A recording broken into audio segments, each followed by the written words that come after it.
Hello and welcome. My name is Carolyn Pitts. I'm an ACE certified health coach and intuitive energy healer. Every week, I share health and wellness tips to help you be your best self. In recent videos, we've been exploring the concept of perceptions. Why do I dislike what I dislike? Why do I fear what I fear? Why do I think that I think what I think? In this video, I want to continue talking about perceptions, but we're going to look at it in relationship to our physical health. I'm going to tell you about a couple of studies, and all of the information that I'm using, my source material, is linked in the comments if you want to read it for yourself. First, I'm going to tell you about a study that was done with hotel housekeeping staff. The study involved 84 participants across 7 different hotels. At the outset, the participants were measured for things like their weight and their blood pressure, their hip to waist ratio, their body mass index, and their percent body fat using bioelectrical impedance. Now, I'm going to interrupt myself for a second. If you've seen my video on weighing in, where I talk about BMI and BIA, you know that bioelectrical impedance is only reliable for measure-to-measure comparisons if certain factors are taken into account, and those were taken into account in this research. Okay, so back to baseline assessments. They also talked to the participants about their health habits. What did they eat? How much sugar and alcohol and caffeine did they consume? How much nicotine did they use? And how much did they exercise?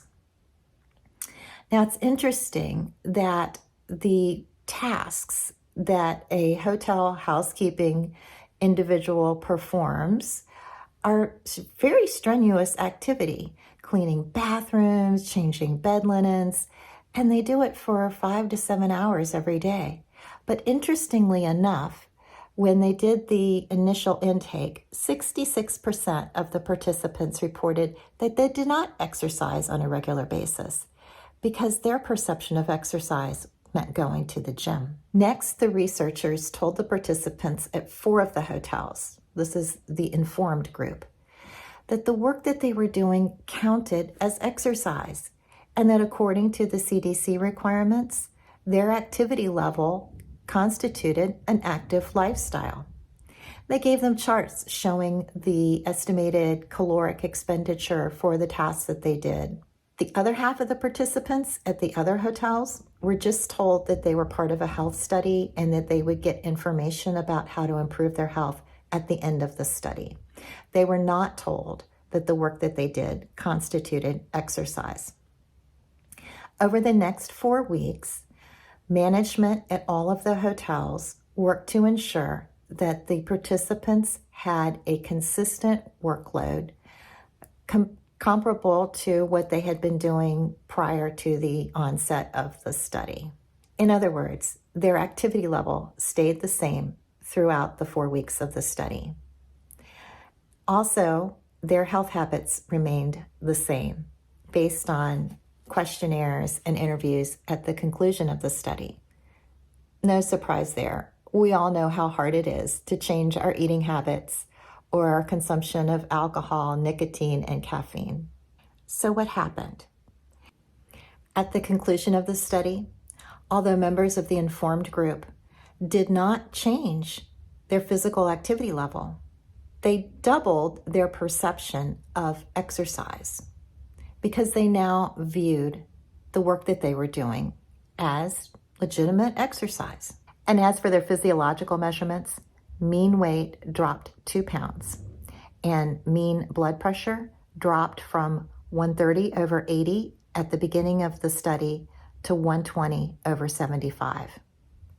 And keep in mind, this is just over a 4-week period. The authors of the study concluded that how we feel about our health has a measurable effect on our physical body. At the conclusion of the study, it says, quote, "It is time for all of us to explore more direct means of controlling our health such as pursuing mindfulness as a tool to actively and deliberately change our mindsets. End quote. So if you're feeling skeptical, I'm going to tell you this is just one of many studies looking at how our perceptions affect our bodies. There was a study done in Japan where researchers told participants they were rubbing leaves on their arms that came from a plant similar to poison ivy. And even though the leaves were actually harmless, all 13 participants in the study developed a reaction consistent with contact dermatitis. In a 2013 study reported in the New England Journal of Medicine, patients who were diagnosed with a medial meniscus tear in their knee experienced the same level of pain relief over the 12-month study, regardless of whether they had arthroscopic surgery or sham surgery. In sham surgery, the doctor put them to sleep and made the incisions, but didn't actually perform the procedure. And yet they told the doctor they felt better, just as much pain relief as the people who had the actual procedure. So, what do you think? If you watched my video, I Judge People, you know that our perceptions are shaped by our experiences, our interpretation of those experiences, and how we feel about ourselves. These are not fixed aspects. They can and do change. I believe that we create our own reality. How we perceive our health is how it is. If this content appeals to you, I invite you. If this content appeals to you, I invite.